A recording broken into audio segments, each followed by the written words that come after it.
Never lose hope.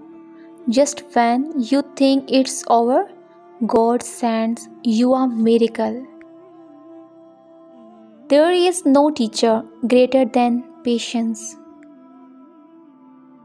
Even when you fully trust someone, don't tell them everything.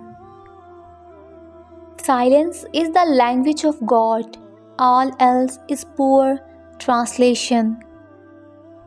Sometimes you don't realize you are actually drowning when you are trying to be everyone else anchor.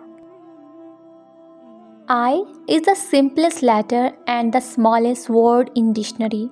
Let's not make it the largest and the most heaviest word in our lives.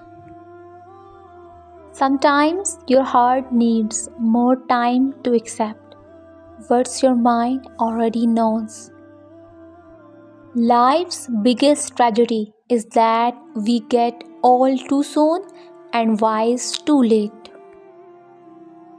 Accept that you are not important to someone people and move on. If you like my video, please subscribe my channel and press the bell icon for more videos. Thank you.